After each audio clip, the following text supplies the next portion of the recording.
હવે તમે પૂછો છો કે પોલીસવાળાને હેન્ડલ કેવી રીતે કરવાના? અગર તમે કંઈ ઘસરણમાં આવી ગયા છો તો પોલીસવાળાને હેન્ડલ કેવી રીતે કરી શકાય? હવે હું મારી પોતાની પર્સનલ ટેકનિક કહું છું. બધાની પોતાની અલગ અલગ રીતો હોય છે, પણ હું મારી પોતાની પર્સનલ રીત કહું છું. હવે હું એવું સમજુ છું કે જે પોલીસવાળા હોય છે ને એ આપણા જેવા સાવ સામાન્ય ઘરના છોકરાઓ જ છે.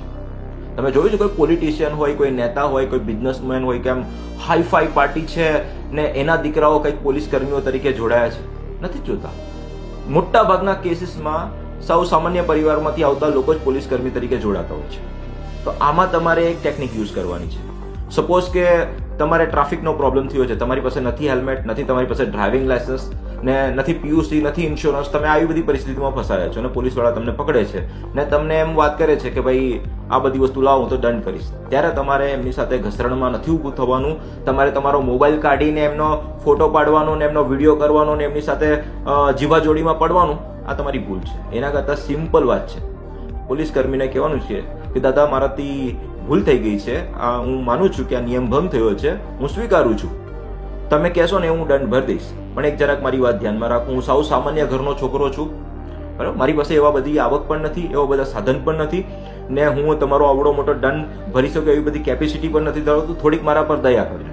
બસ તમે આ વાક્ય કહી દીધું ને તો 90% 80% કેસીસમાં એવા ચાન્સ છે કે તમને સૌથી ઓછામાં ઓછો દંડ કરવામાં યા તો પછી તમને જવાબ પણ દેવામાં આવે.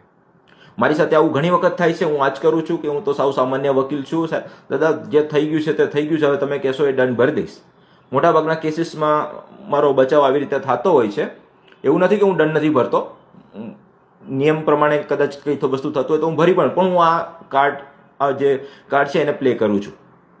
સાવ સરેન્ડર થઈ જવાનું છે. એમની સાથે તમે મોબાઈલ કાઢીને વિડીયો ઉતારવાનું થશે કે મારી સાથે આમ અન્યાય થઈ ગયો. અરે ભાઈ તમે પહેલે પોતે જ નિયમનો ભંગ કરેલો છે, ઠીક છે? એટલે જ્યારે આપણે નિયમ ભંગમાં હોઈએ, કોઈ અપરાધમાં હોઈએ ને ત્યારે ઘસરણમાં ઉતરવાનું જ નથી.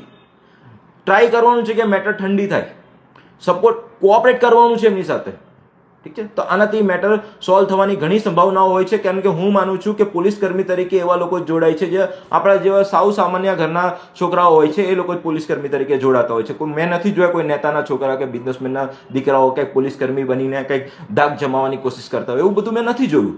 એટલે આ વસ્તુ આપણે કરી શકીએ.